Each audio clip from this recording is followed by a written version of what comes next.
सर्वांना नमस्कार।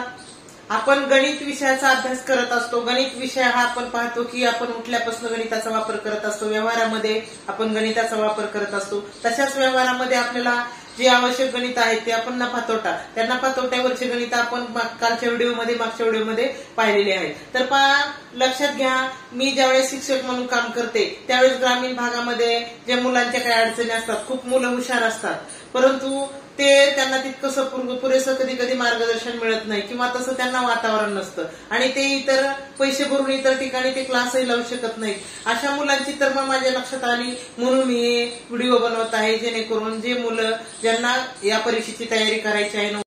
चला, स्वाध्याय 9.2 मधलं पहिलं उदाहरण, एक वस्तू रुपये 7,500 ला विकत घेतली जाते आणि 8,400 मध्ये विकली जाते, तर होणारा नफा किती? बघा, खरेदी किंमत म्हणजे विकत घेतलेली किंमत आहे 7,500 आणि विकलेली किंमत किती आहे म्हणजे विक्री किंमत पहा। विक्री किंमत आहे किती? 8,400। म्हणजे घेतलेल्या किमतीपेक्षा विकलेली किंमत जर जास्त असेल तर त्या व्यवहारामध्ये नफा होतो। मग नफा किती होईल हे काढण्यासाठी 8,400 मधून आपल्याला काय करावं लागेल? 7,500 वजा करावे लागतील। तर पहा, या व्यवहारामध्ये त्याला 900 रुपये काय होणार आहे? नफा होणार आहे। पर्याय क्रमांक सी हे त्याचं उत्तर। पहा, पुस्तकामध्ये प्रिंट मिस्टेक झालेले आहे, तर पुढे 990 दिलेले आहे, पण पर्याय क्रमांक सी मध्ये 900 उत्तर आलेलं आहे, म्हणून पर्याय क्रमांक सी। दुसरं उदाहरण, एका माणसाने एक जुनी सायकल रुपये 450 ला खरेदी केली आणि तिच्या दुरुस्तीवर रुपये 50 खर्च केले। जर त्याने ती रुपये 600 ला विकली तर त्याला किती नफा झाला? बघा, जुनी सायकल खरेदी केली, खरेदी किंमत किती रुपयाला खरेदी केली? 450 रुपयाला, 450 रुपयाला, आणि ती घरी आणल्यानंतर काही त्याच्यावर 50 रुपये येताना त्याला खर्च केलाय, आणखी 50 रुपये खर्च केलाय, म्हणजे त्याला कितीला पडली सायकल? ती 500 रुपयाला। म्हणजे 500 रुपये ही त्याची काय झाली? खरेदी किंमत। लक्षात घ्यायचं, खर्च दुरुस्तीचा किंवा वाहतुकीचा खर्च असेल तर तो खरेदीमध्येच मिसळायचा, म्हणजे ती त्याला तेवढ्याला सायकल पडली, म्हणजे ती त्याची खरेदी किंमत झाली। आता विक्री किंमत किती बघा, आता 600 रुपयाला विकली त्याने, 600 रुपये, म्हणजे घेताना कितीला घेतली होती? 500 रुपयाला, आता विकली कितीला त्याने? 600 ला। मग नफा झाला का तोटा झाला? विकून जास्त पैसे आले त्याला, म्हणजे नफा झाला। नफा बरोबर विक्री वजा खरेदी, विक्री किंमत वजा खरेदी किंमत। चला ना, विक्री किंमत 600 वजा खरेदी किंमत 500 बरोबर 100। 100 रुपये नफा झाला। पर्याय क्रमांक बी हे त्याचं। तिसरं उदाहरण बघा, एका दुकानदाराने एक टेबल रुपये 650 ला खरेदी केले आणि त्याच्या दुरुस्तीवर 50 रुपये खर्च केले। त्याने ते टेबल 840 रुपयाला विकले, तर त्याला किती लाभ झाला? मला शिक्षक गणितासारखं गणित पाहिजे। तर खरेदी केला होता टेबल, किती रुपयाला खरेदी केला होता? 650 रुपयाला, हे की नाही, आणि त्याच्यावर परत खर्च केलाय 50 रुपये। मग 50 रुपयेच हे त्याच्या खरेदी किमतीमध्ये मिसळायचे 50, म्हणजे किती झाले टोटल? त्याला 700 रुपये ही त्याची खरेदी किंमत झाली। म्हणजे त्याला तो टेबल किती रुपयाला पडला? 700 रुपयाला, म्हणजे खरेदी किंमत किती झाली? 700 रुपये। आता पहा, विकले त्यांनी कितीला? 840 ला विकला, म्हणजे विक्री किंमत किती झाली? 840। विक्री किंमत आहे 840। मग आता पहा, खरेदीपेक्षा विक्री किंमत जर जास्त असेल तर नफा होतो। मग किती नफा झाला? नफा बरोबर विक्री किंमत वजा खरेदी किंमत, म्हणजे घेतलेली किमतीपेक्षा जर विकलेली किंमत जास्त असेल तर नफा होतो। मग विक्री किंमत किती? 840 ला विकले आणि खरेदी कितीला केला होता? 700 रुपयाला घेतला होता टेबल।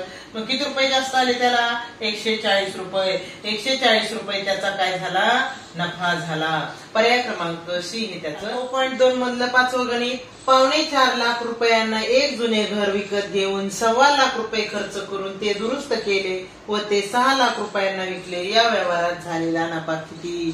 4.25 लाख रुपये। 4.25 लाख म्हणजे किती? 3,75,000।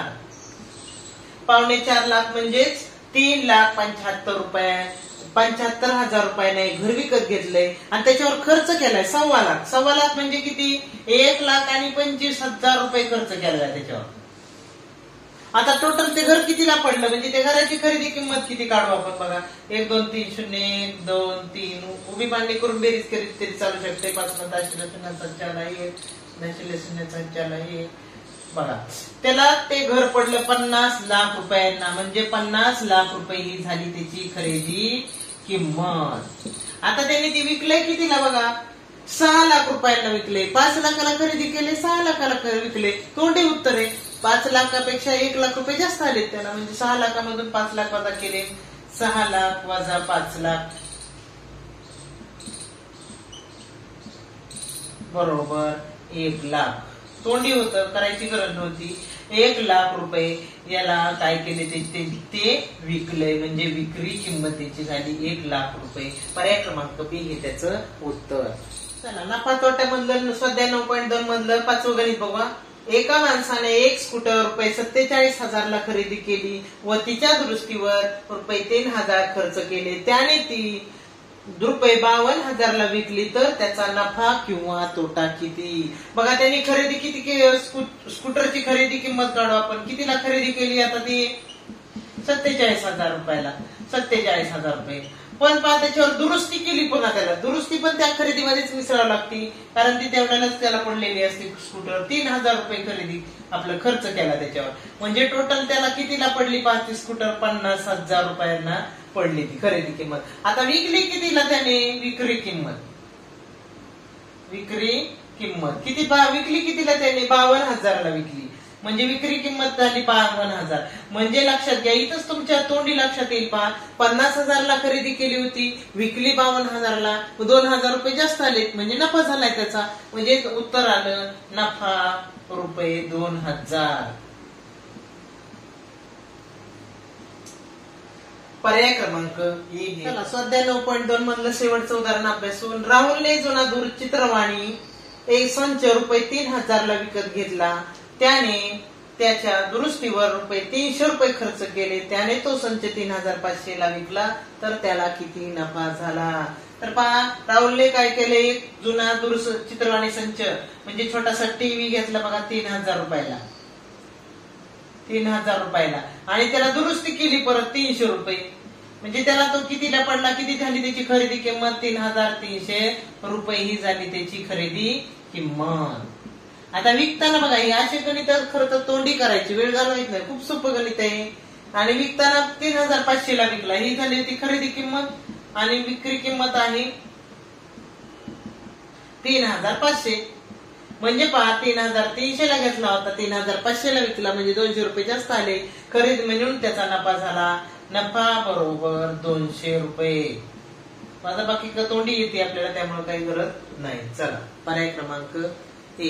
तर पहा, कालच्या व्हिडिओमध्ये पण आपण नफा तोट्यावरचे गणित पाहिले होते. आता आजच्या या व्हिडिओमध्ये पण आपण काय करत आहोत, नफा तोट्यावरच स्वाध्याय 9.2 पाहिलेला आहे. तर पहा विद्यार्थ्यांनो, शेवटपर्यंत व्हिडिओ पाहत चला, प्रत्येक गणित समजून घेत चला, आणि जर काही अडचण असेल तर पुन्हा व्हिडिओ बघा, म्हणजे तुम्हाला परत पुन्हा ते लक्षात येईल. आणि जर समजा कुणी जर माझ्या चॅनलला सबस्क्राईब करायचं राहिलं असेल, सबस्क्राईब करा. आपल्या मित्रमैत्रिणींना पण सबस्क्राईब करायला सांगा, आणि जेणेकरून करा, आणि म्हणजे प्रत्येक पुढचे व्हिडिओ तुमच्यापर्यंत पोहोचतील. धन्यवाद.